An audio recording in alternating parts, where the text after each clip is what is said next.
Synchron Transmissions. I'm your host, Nick, and today I am joined with two lovely people from Twin Suns Transmissions. And would you like to introduce yourself? Yeah, I'm Eric Pfeiffer. I am one of the hosts of Twin Suns Transmission, and also we have a whole network on the Twin Suns Podcast network. So we've got Twin Suns Transmission, which my co-host Jesse is here with me, and then I also host a collecting podcast called the Jalo Roundup, and another podcast called Ashla Analysis, in which we talk all about the waves of the Force, and we talk about light side versus dark side and different Force powers, and how to kind of relate what goes on with the Force to your everyday life.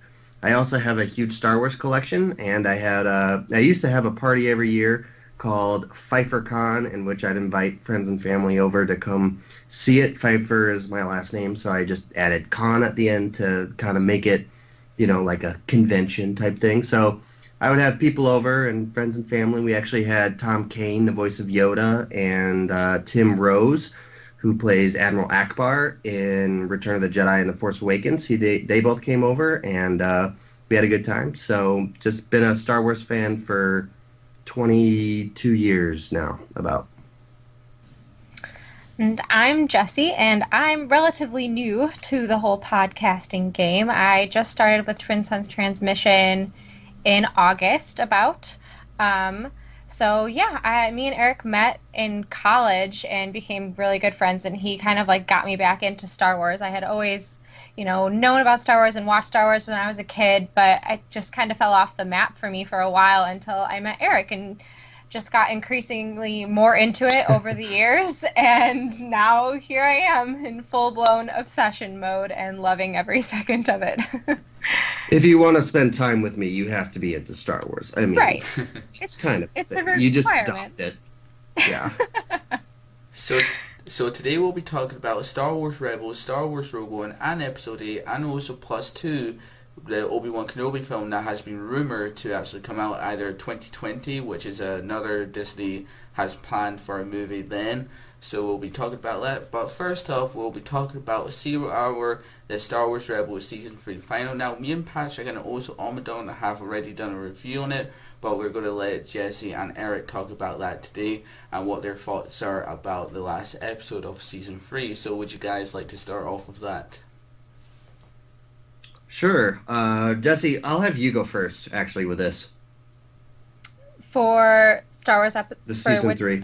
Yeah. Finale. Oh, the finale. Yes. So I thought the finale was absolutely amazing. I loved every minute of it. I think what was most striking to me was everything with how far everybody's come, how far Ezra has come from the beginning of this season, us being so worried that he was, falling towards the dark side, and now here he is. We have no doubts in our mind at this point that he is for our rebels and he's going to do whatever it takes, and all the sacrifices that are made in this episode. It's just I thought it was a really cool wrap up of the entire season. And to see, what was it? It was when, mind blank. Wedge Antilles? No, my mind just went blank for what I was going to say. Go ahead, Eric. You jump in. I'll think of it. I'll jump in when I think of what I was saying. So I did like the season finale. The only thing that I thought would be... How do I put this? I guess I thought that we would have more... the episode Twin Suns right before the season finale, right before 0 Hour, I felt as though that held more meaning to the story. I did like 0 Hour. I don't want people to think that I didn't. And, I love the character of Thrawn. To see him there with Death Troopers, super cool, right? But at the same time, I think the clash between Obi-Wan, or the non-clash between Obi-Wan and Maul, that whole build-up, I think, carried more. if you think about what happened in the previous season finales, like season 1, they have the battle between the Inquisitor and Kanan, right? And we have the Inquisitor basically die. Then we have the season 2 finale with all those battles between the Inquisitors and Ahsoka and Kanan and Ezra, and we have Vader show up, and then there's the big conflict between Vader and Ahsoka, and it's like, holy crap, what's going on here? And I was expecting something like major to happen in the season finale, like maybe Callus would die, or maybe the Bendu would die, or maybe Thrawn dies, or something. And like it just like didn't happen. Like I was expecting there to be more. That was where I was going with it. We had been talking all season about who was going to die, and it's not making it seem like certain we're not going to get all these rebels at the end of this season. Is what we kept thinking, and I was just thinking about at the very beginning of the episode. We know from Rogue One that Hera and Chopper make it, and that's pretty much all we know. So they made it really obvious in the beginning that they were going to make it. And then they started, like, Ezra was, like, walking around being like, and Zeb, you helped, and you helped Kanan, and you helped even Chopper. And, like, that to me was like, oh my gosh, he's, like, just reminding us of all these amazing things that they've done just so that we can lose them. And then to have that not happen, I mean, believe me, I'm not complaining at all that everybody made it. Almost everybody made it. At least everybody from the Ghost crew made it. But yeah, see, I thought it was... With Callus, though, think about, like, Callus, I mean, he obviously serves the rebels, and now he's, I mean, correct me if I'm wrong, but he was, what happened with Callus at the end? He got out, right? He got out, and he's joined the rebellion, basically, and I think he'll have a major role in Season 4, because I think he's going to be recruiting more rebel sellers for the rebellion and try and get more people from the Empire to deflect and join the rebel cause. I hope so. So that's kind of See, I feel like Thrawn, being as smart as he is, this was sort of like showing us his muscles. This was not an episode where Thrawn was like, oh, well, we'll let them escape this time. He was bombarding them on Atollon, and he brought all his ground forces down, and they had that conflict with the Bendu. This was not just like, oh, well, we'll get them next time type thing. I thought that Thrawn was going to end Callus, but obviously that didn't happen. For sure. So.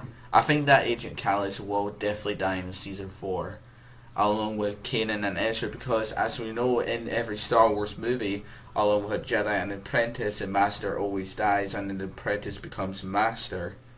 So it's kind of like that theory that Kanan will die at some point in Season 3, or Season 4, my bad, and he even stated at the end of the Season 3 finale that, I can do all I can teach you from my learnings as a Padawan to Jedi Knight, and now he's, kind of hinted to himself that he's going to die at some point. Yeah.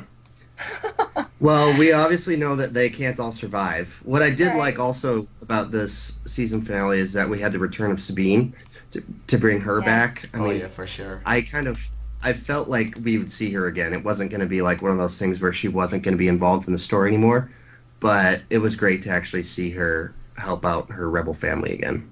Now, I think Sabine is one of the only ones that I'm sure, besides Hera and Chopper, that I'm sure is going to live. I'm very confident that since they've kind of given her a side mission where she can go off and be a part of something else, I think she'll live through this for sure. Yeah.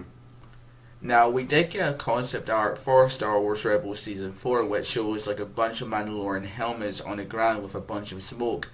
So I'm thinking that this could be the start of the Mandalorian Civil War. Yes. Well, I guess there is that. Right after I've said, I think Sabine will definitely live, there is that to think about, are those smoking helmets that were super ominous. I don't know. It'll be amazing to see a full-on Mando war. I just hope Sabine lives through it. Well, we know Sabine's a weapons expert, right? We know obviously that the clans on Mandalore or the Mandalorian clans are up against each other.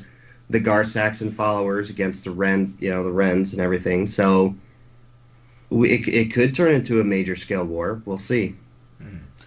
And plus two, season 4 is probably going to be the last season of Star Wars Rebels, because now it's getting into the time period for Star Wars Episode 4, you hope, and if they do go any farther, because it does state that it's only going to end along with Episode 4, you hope, and basically if they go over that time period, it's kind of like converting along with Episode 4, which I do not want to happen.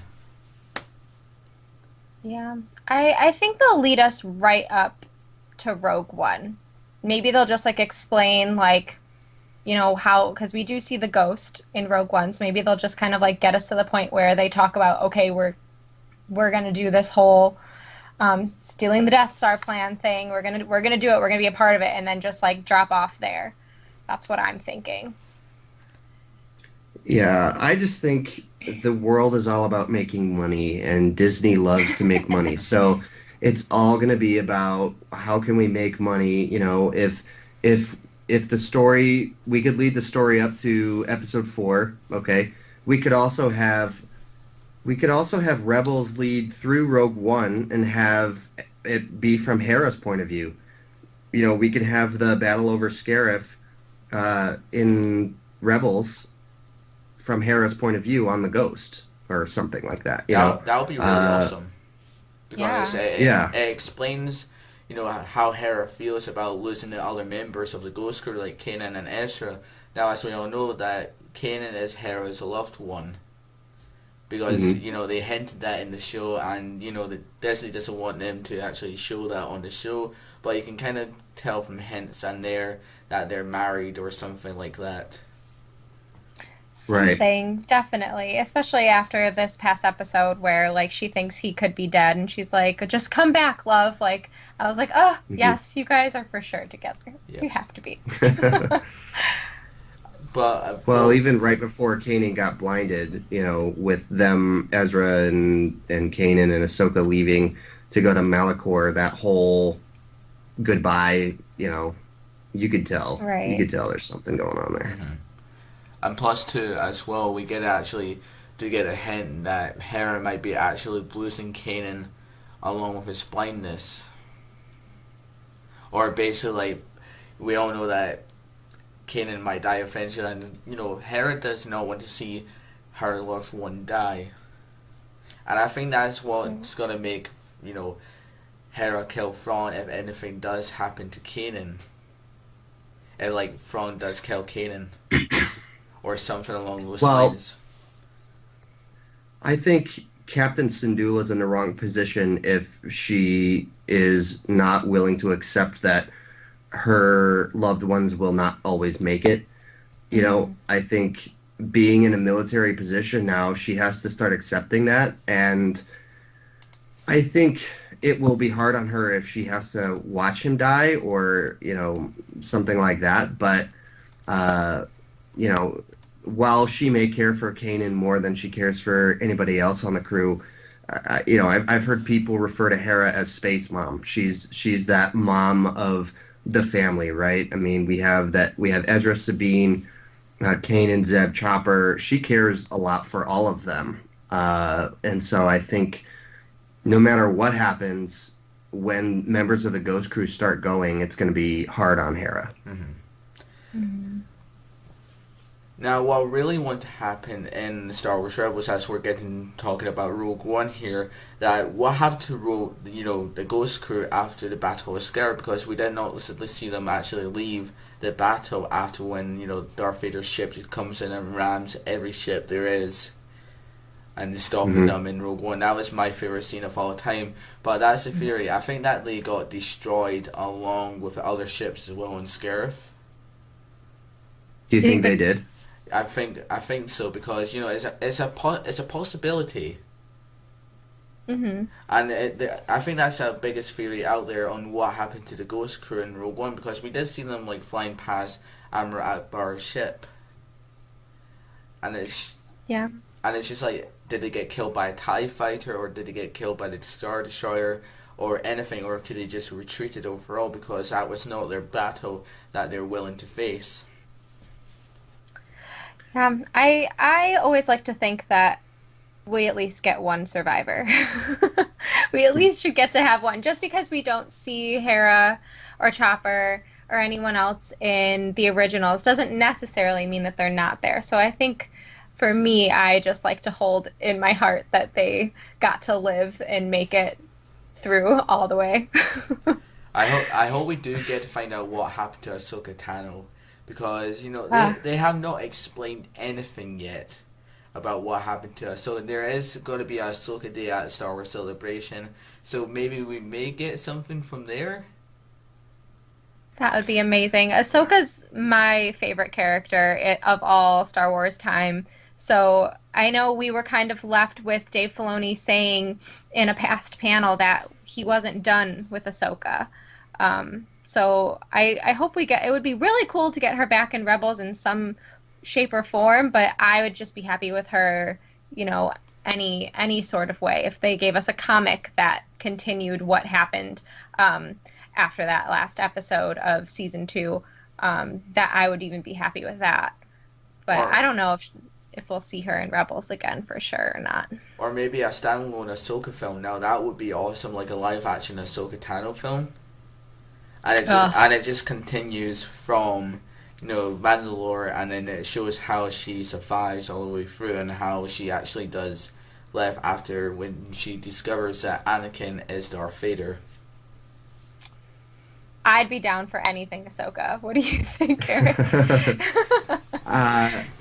As a fan, I think I would be willing to go see that. I would obviously see it multiple times, but here's the thing, though. I think, as I mentioned this before, it's all about making money, and I think that while there is a good group of fans that really enjoy Ahsoka's character, there's also that group of fans that has not seen any of the animated shows. Going around, you run across people who have not watched those shows. Would they be just as willing to go see a movie about a character that they have no idea about, or would they, for example, like Han Solo? Everyone's going to want to go see that Han Solo movie, right? Because it's about, everybody's favorite smuggler. And Rogue One was about the Death Star and stealing the plans, and it leads up right to A New Hope, and it's a story that people are familiar with. So, as a fan myself, I would go see an Ahsoka movie all the time, but I just don't know if it would have the same appeal to fans from all spectrums. Now, you're probably right. Yeah. Now, as we're on the topic of the standalone films, we should talk about the Han Solo film. Now, what do you guys think about the cast so far that has been lined up for the Han Solo anthology film? I love it. I had never watched Game of Thrones until just within the last couple months. Game of Thrones is my favorite subject, or my favorite TV show. Is it? And plus two Walking Dead. Walking Dead and Game of Thrones are my favorite TV shows. Yeah. Well, I love Khaleesi. Like, she's, Khaleesi and her dragons, that's my favorite. So when they announced Emilia Clarke was going to be in it, I was like, oh my gosh, like, she's going to be in the Han Solo movie. I wonder what her part's going to be. This is going to be cool. I'm excited to see what she's gonna bring to the table. And Alden Ehrenreich, when they first announced him as Han Solo, I was like, oh no, what are they doing? Like, Harrison Ford's the only Han Solo that I will recognize. What is this? And then I saw him do, I think it was on the Star Wars show, or it was some kind of interview after Celebration London. And just the way that he talked and he carried himself, it looked like Han Solo. I was like, he can do this. He's going to do an awesome job. So I can't wait to see what they do with it. My favorite thing is to look at side-by-side pictures of, like, Alden Ehrenreich right next to Harrison Ford, and then Donald Glover right next to Billy D. Williams. And, like, if you, like, obviously they're not, like, perfect matches, but they have just the right enough likenesses where it's definitely going to be believable that those characters, especially Donald Glover, I think, once he, like, put a mustache on him, and I think he's gonna be golden. Like, I'm just very excited to see, because I'm already believing it, and I'm not even that familiar with either of those two actors, and just from looking at side by sides of them and trying to picture them in the right costume with the right makeup, like, I can already see it. So I think it'll be pretty good. Now, there's been some new information about Disney said that Han Solo is not Han Solo's name.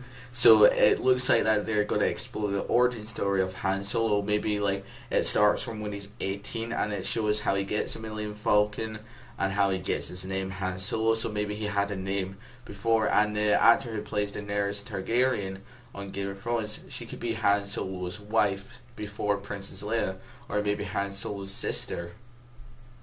Maybe. Mm-hmm. I don't know. Yeah, I wouldn't be surprised. I mean, if you think about Star Wars history, and you have characters like Caleb Doom, right? Mm-hmm. That's Kanan Jarrus, and you have other people throughout Star Wars lore who have gone by a name once and then to go by another name some other time. So if they want to start off with Han Solo having a different name and then having some, traumatic event occur to which he feels the need to change it, that's fine. As far as Emilia Clarke, I'm open to whatever. If she's going to be his love interest, fine. If she's going to be his sister, fine. I'm very open-minded with this, and I'm not worried. Like I've got such a positive outlook on all the new Star Wars films, so I'm just excited for it. I wouldn't put it past Han Solo to have Emilia Clarke be his love interest, because he doesn't look like the kind of guy where like he only has eyes for Princess Leia throughout his whole life. Like, like he's been around the block. So I wouldn't doubt that she could definitely she's get cute. a love interest. Yep, cute enough. Now, in one of the comics that Marvel did do, that Han Solo did have a wife or a daughter, I believe. Correct me if I'm wrong on this, but I haven't kept up with the Star Wars Marvel comics.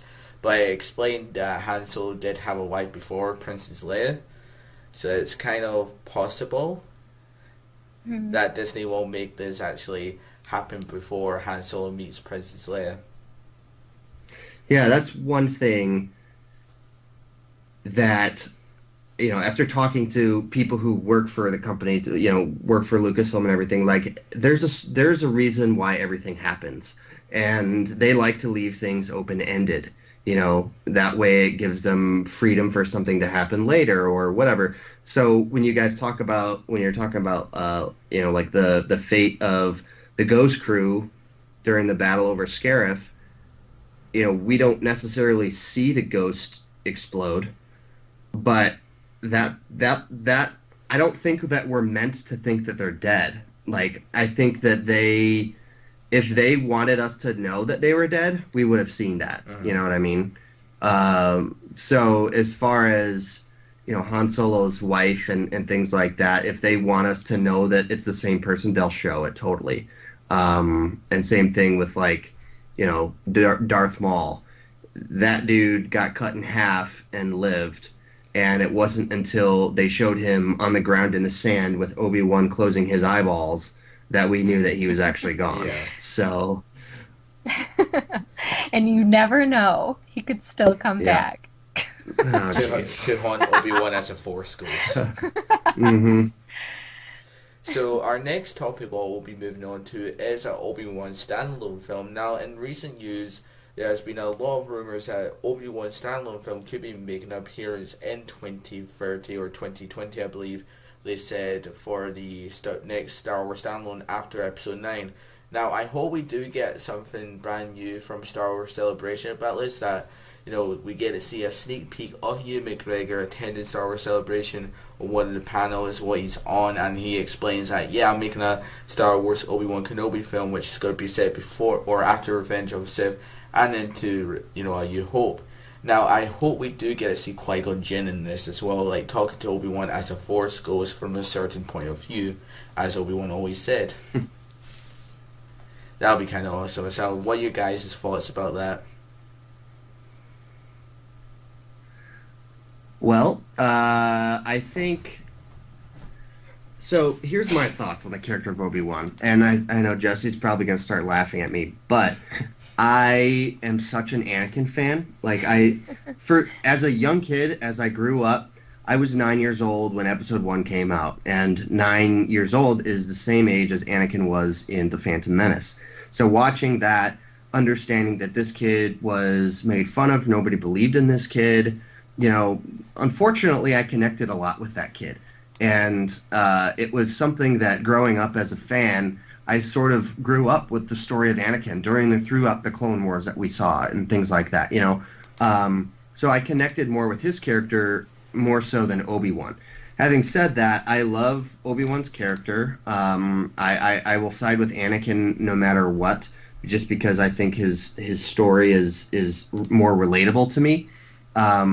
If we do get a Ewan McGregor standalone, I would hope that it would be after Revenge of the Sith, and I would hope that we would get to sort of see what Obi-Wan's been up to either on Tatooine or, on other missions or something like that. I think fans would love Ewan McGregor to return as Obi-Wan Kenobi, and I think that would be something that people will see. I also hope that maybe we get like a Boba Fett. I want Boba Fett to return in some way, maybe not necessarily in his own film, but in another film of some kind, Jesse, what about you? I mean, I think Ewan McGregor is at like a good age that we could see him in this in between story. I would love an Obi-Wan standalone film. As much as I do love Anakin as well.